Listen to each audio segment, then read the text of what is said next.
প্রিয় শিক্ষার্থীরা, আশা করি তোমরা সকলে ভালো আছো।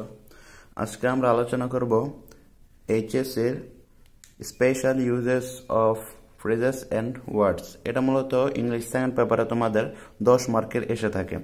ইংলিশ সেকেন্ড পেপারের মধ্যে সবচেয়ে সহজ এবং ইজি টপিক হচ্ছে গিয়ে এই special uses of phrases and words. এটা থেকে 10-এ 10 গেইন করা খুবই সহজ। আমি মূলত এই ক্লাসটাকে 3টা ভাগে ভাগ করব।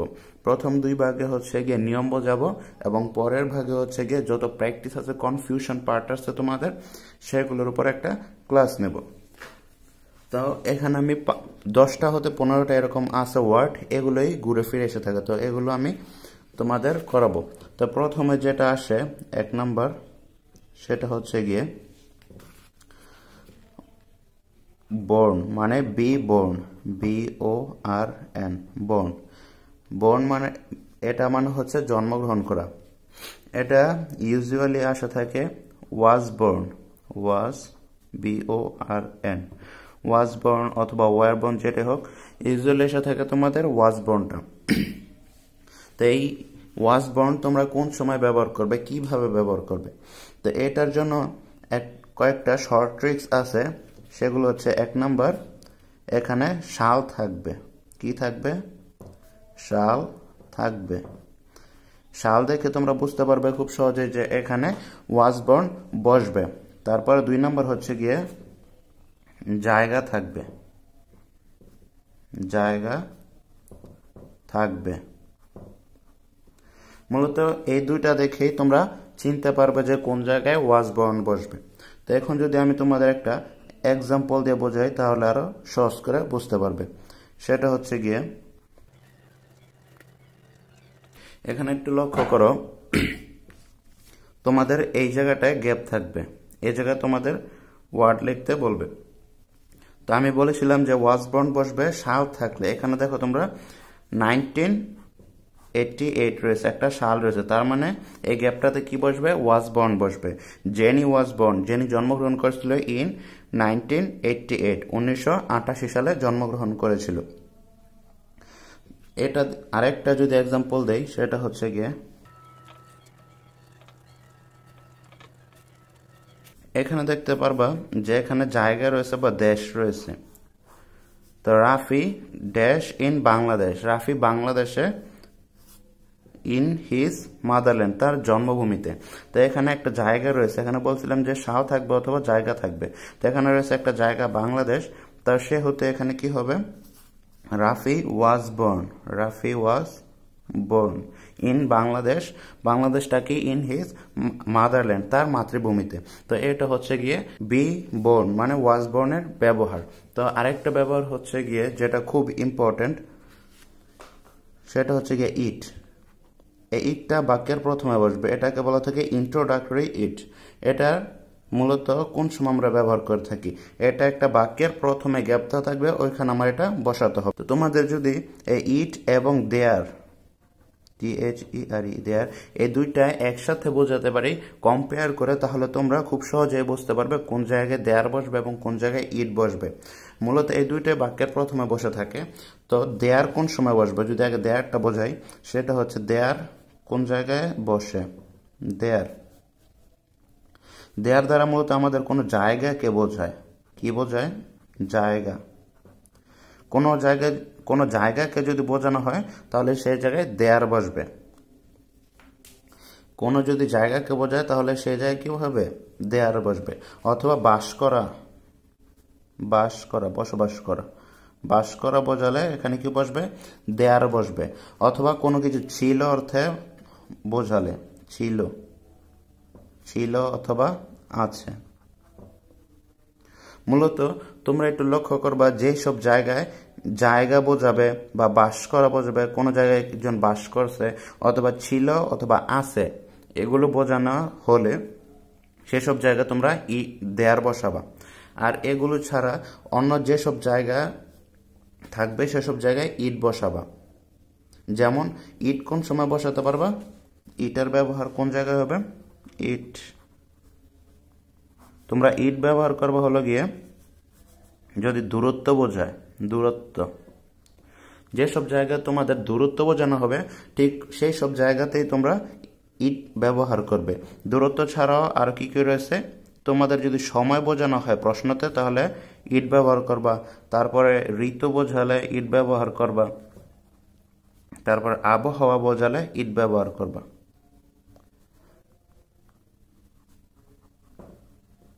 এটা তোমরা যে সময় আমি ওই কোশ্চেন অ্যানালাইসিস করব ঠিক ওই সময় তোমরা আরো ক্লিয়ারলি বুঝতে পারবে।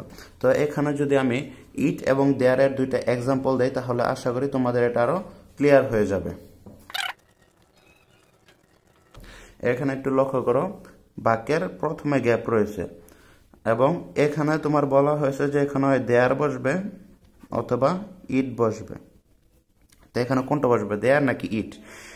যদি বাক্যের অর্থটা আমি একটু লক্ষ্য করি, ড্যাশ লিভড বসবাস করতো এ কিং একজন রাজা ইন এ কান্ট্রি, একটা জায়গায় একটা রাজা কি করতো, বসবাস করতো। তার মানে এখানে কি জায়গা বোঝানো হয়েছে, ইন এ কান্ট্রি জায়গা বোঝানো হয়েছে যেহেতু, এবং আমি বলেছিলাম দেয়ার কোন সময় বসবে, জায়গা থাকলে এখানে দেয়ার বসবে।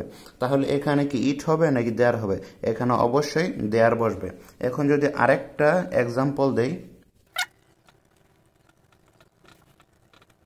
দেখো এখানে কি বলছে, ড্যাশ ওয়াজ আইডল কিং, এখানে একজন কি ছিল, আইডল কিং ছিল ইন এ কান্ট্রি একটা দেশের মধ্যে। তাহলে এই একই রকম ভাবে এখানে কি ইট বসবে নাকি ওয়াজ বসবে? এখানে অবশ্যই এখানে ইট বসবে নাকি দেয়ার বসবে? এখানে অবশ্যই আমাদের দেয়ার বসবে, কারণ এখানে একটা জায়গাকে বোঝানো হচ্ছে। এখন যদি আরেকটা এক্সাম্পল দেই,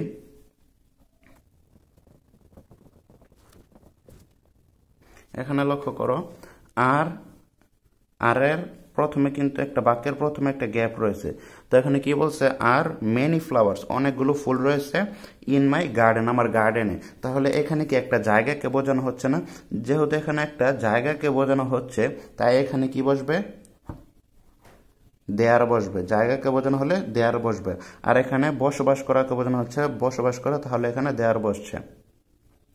আশা করি তোমরা দেয়ারের বিষয়টা বুঝতে পেরেছ। তাহলে চলো ইটের বিষয়টা ক্লিয়ার করা যাক। এখানে লক্ষ্য করো, সেম এখানে বাক্যের প্রথমে একটা গ্যাপ রয়েছে, তারপর এখানে ইজ রয়েছে। তো এখানে অর্থটা কি, ড্যাশ ইজ ইজি সহজ টু সে বলা সহজ, বাট কিন্তু ডিফিকাল্ট টু ডু করা কঠিন। এখানে কি কোনো আমাদের জায়গাকে বোঝানো হচ্ছে, বাস করা বা ছিল বা আছেকে বোঝানো হচ্ছে? এগুলোকে বোঝানো হচ্ছে না। তাহলে এখানে বোঝাই যাচ্ছে যে একটা ইট বসবে, ইট ইট ইহা ইহা বা এটি বলা সহজ কিন্তু করা কঠিন। এরকম ভাবে আরো অনেক উদাহরণ রয়েছে যেখানে তোমরা ইট বসাতে পারবা। তো এখন যদি আমি 3 নাম্বার নিয়মে যাই, 3 এটা হচ্ছে গিয়া let alone, LET let ALONE let alone. Let alone অর্থ হলো গিয়ে দূরের কথা, কথা অথবা দূরের কথা অথবা প্রশ্নই ওঠে না, প্রশ্নই ওঠে না। অথবা আবার আর কি কি অর্থ আসে, চিন্তাই করা যায় না, চিন্তাই করা যায় না। এগুলো হচ্ছে এটার অর্থ। লেট অ্যালোনের অর্থ হচ্ছে গিয়ে দূরের কথা, প্রশ্ন ওঠে না, আবার চিন্তাই করা যায় না। এগুলো হচ্ছে গিয়ে লেট অ্যালোনের অর্থ। তাও এখন যদি আমি কয়েকটা বাক্য দিই তোমাদের এক্সাম্পল হিসেবে তাহলে বুঝতে আরো সুবিধা হবে।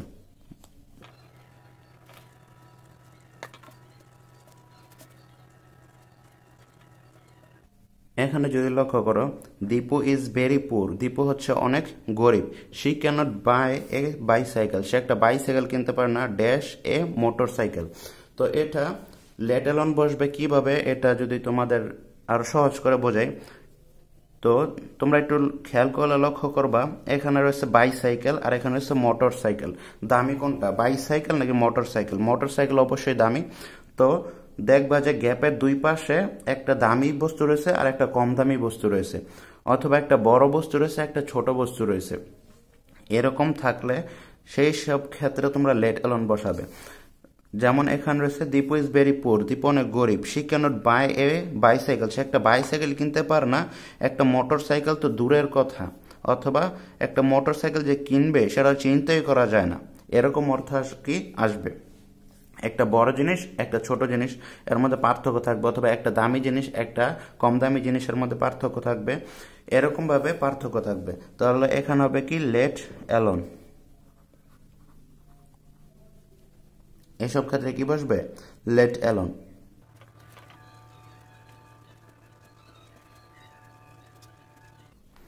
এখানে দেখো যে লেখা আছে Shimu is very weak, Shimu অনেক উইক অর্থ কি? দুর্বল। শি ক্যান নট ওয়াক, সে হাঁটতে পারে না এ মাইল, সে 1 মাইলই হাঁটতে পারে না ড্যাশ 10 মাইলস। তো এখানে দেখো এখানে ছোট জিনিস মানে কম জিনিস বোঝানো হচ্ছে, এ মাইল মানে 1 মাইল এবং 10 মাইলস মানে হচ্ছে 10 মাইল। অর্থাৎ শিমু 1 মাইলে হাঁটতে পারে না, 10 মাইল তো দূরের কথা, অথবা 10 মাইল যে হাঁটবে এটা চিন্তাই করা যায় না বা প্রশ্নই ওঠে না সে যে 10 মাইল হাঁটতে পারবে। তো এই ক্ষেত্রে কি হবে? এখানে লেট অ্যালোন। তো আশা করি বন্ধুরা তোমরা লেট অ্যালোনের বিষয়টা বুঝতে পেরেছ।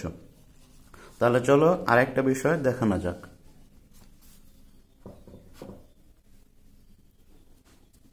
এখন যদি আমরা দেখি would you mind, would you mind. Would you mind অর্থ কি? এর অর্থ হচ্ছে কিছু মনে করবেন কি, কিছু মনে করবেন কি।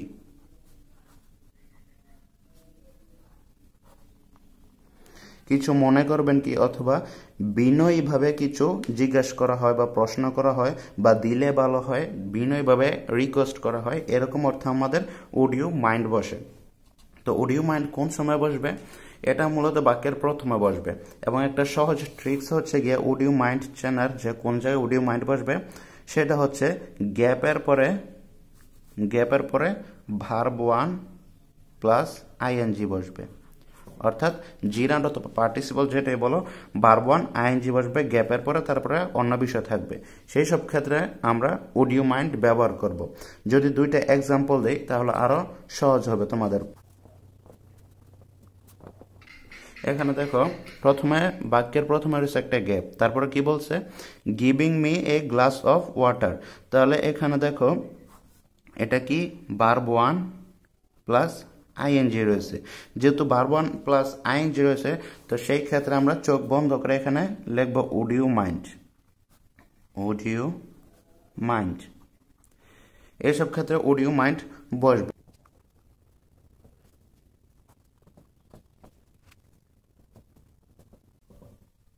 এখানে দেখো আই ফিল টায়ার্ড মানে কি আমি ক্লান্ত অনুভব করতেছি।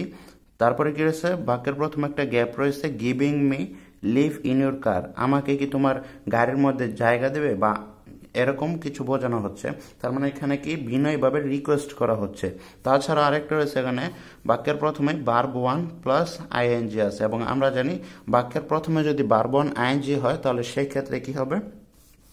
সেই ক্ষেত্রে আমরা উড ইউ মাইন্ড ব্যবহার করব, উড ইউ মাইন্ড। আশা করি বন্ধুরা তোমাদের ক্লাসটা খুবই ভালো লাগছে। আজকে আমরা এখানে 5টা নিয়ম বোঝালাম। একটা হচ্ছে উড ইউ মাইন্ড, একটা হচ্ছে লেট অ্যালোন, আরেকটা হচ্ছে বি বর্ন বা ওয়াজ বর্ন, আরেকটা হচ্ছে ইট বা দেয়ার। এই মোট 5টা আজকে দেখালাম। তো আগামী ভিডিওতে এরকম 7টা অথবা 8টা থাকবে। এগুলো করার পরে আমরা মূলত প্র্যাকটিসে যাব, এবং practice makes a man perfect. এবং এই প্র্যাকটিস করার মাধ্যমে আমরা আমাদের এই 10 নম্বর নিশ্চিত করে নেব। তো আজকে এই পর্যন্তই। ক্লাসটি যদি তোমাদের ভালো লেগে থাকে তাহলে অবশ্যই লাইক সাবস্ক্রাইব করবে, এবং কেমন লাগলো ক্লাসটি তা অবশ্যই কমেন্টে জানিয়ে দেবে, এবং তোমাদের বন্ধুদেরকে রেফার করবে। আসসালামু আলাইকুম।